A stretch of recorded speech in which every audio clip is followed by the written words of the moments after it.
Now let's imagine for a minute that you're traveling with a famous seafaring captain like James Cook. He's the guy who discovered the Hawaiian Islands and Australia. Don't feel bad, I had to look it up myself. You land on an exotic tropical island, and suddenly, without warning, a group of strange inhabitants that seem totally alien to you emerge from the jungle. They may even be pointing sharp weapons in your direction. So what do? Well, unfortunately, Captain Cook's poor public relations skills got the best of him. May he rest in peace. But on Star Trek, these kinds of encounters don't usually end in tragedy. That's because Starfleet crews are always dealing with alien civilizations. And as a result, some of these cultures have become very familiar to Star Trek audiences, like Vulcans, Romulans, and those temperamental Klingons.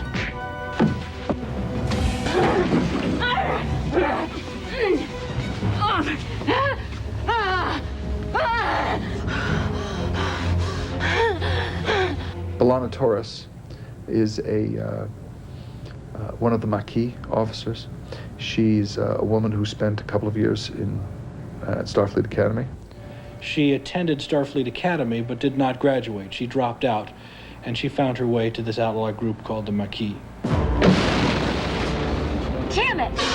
Barely maintaining your I can't get any more out of it. Be creative! How am I supposed to be creative with a 39-year-old rebuilt engine? She's basically at war with herself, with the two sides of herself. She wants to identify more with her human side and very much resents her primitive Klingon side, although she doesn't really acknowledge that that's what gives her probably an edge over a lot of other people.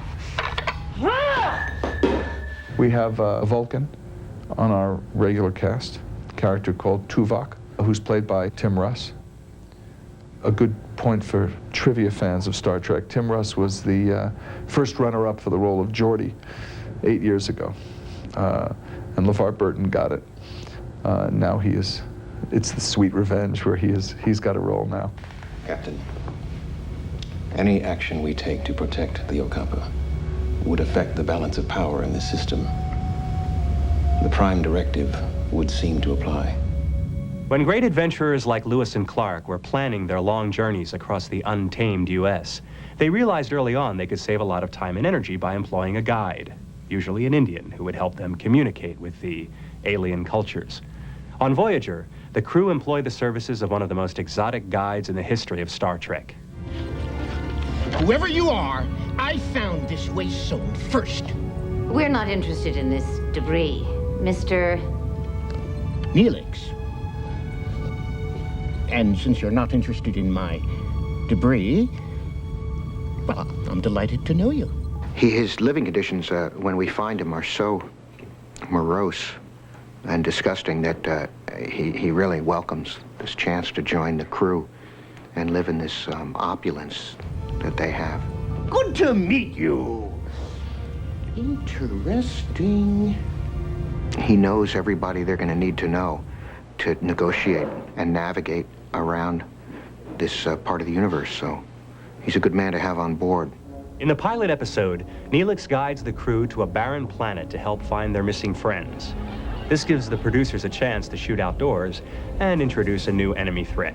I thought you said the Ocampa had our people. My friends, it's good to see you again. Well, wait, yes, it's wonderful to be back with you. I must speak with your mage, the ever-wise Jabin. We're here at the El Mirage dry lake bed in the high desert of Southern California. But over here, we're on a different planet. This is where the Kazon Ogla live. They're an alien species that we've come to visit for the pilot of Star Trek Voyager. These people live on a dry, desiccated planet where they have no water, and things are pretty grim for them, as you can see. Movement, action! Yes, it's wonderful to be back with you, but I must speak with your mage, the ever-wise Jabin. And cut. This has been an especially difficult shoot because we have so many extras that require extensive prosthesis makeup. It takes several hours in the morning in hair and makeup and wardrobe, and then we have to transport them all out here. And then we have to keep them comfortable because of the heat out here. But it's a big logistical challenge to get everybody out here on time and to pull it off, and so far we've made it. This man led us here suggesting we might find a people called the Ocampa. Do you know where they are? Ocampa. She is Ocampa. Hess is an Ocampa, and she comes from a race of people who are very integral to the first 2-hour episode. They're a group of people who only live 8 or 9 years, so they have a lot to take care of in a short period of time. These people rescued me. I rescued you. With their help. It would be wrong not to help them now. Neelix and Cass complement each other.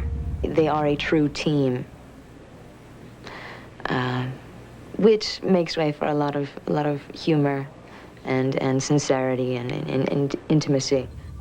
Remember Jules Verne's classic novel, A Journey to the Center of the Earth? In that story, a group of explorers discover a subterranean world full of danger, strange creatures, and must struggle to find a way to escape it. In Voyager, our crew also have managed to find lots of trouble deep below the surface. And I mean deep. You can't just beam yourself out down there. We're underground. Once again, the producers had to search for a very large and unique location to double for this futuristic environment. By blending this huge, sterile structure with a few optical effects, the producers managed to achieve the look of a real sub-level community. Now, in this segment, we're going to look at... Red alert! Red alert? Oh, my God. This ship is on a collision course with a meteor the size of New Jersey. Look out! Shake the camera. I didn't fool you, did I? Lights. Well, that's why we hire some of the most skilled stuntmen in the business. And for many years, the producers have called on one of Hollywood's best to fly, fight, flail, flip, and fall many a story in a single bound. His nickname, Danger. Time to do stunts.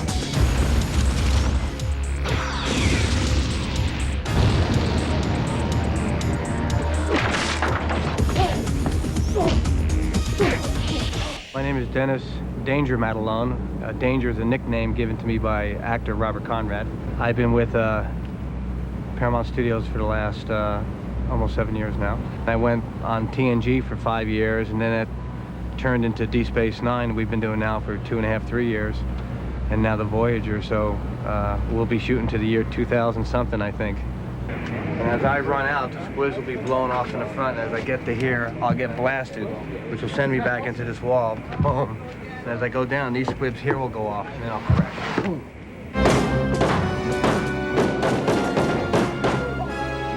Now, there are two things that can really ruin your day when you're exploring the cosmos. One is an unscheduled enemy attack, and the other is one of those bizarre space fluctuations that send people flying all over the place. On Voyager, we're facing these kinds of problems all the time.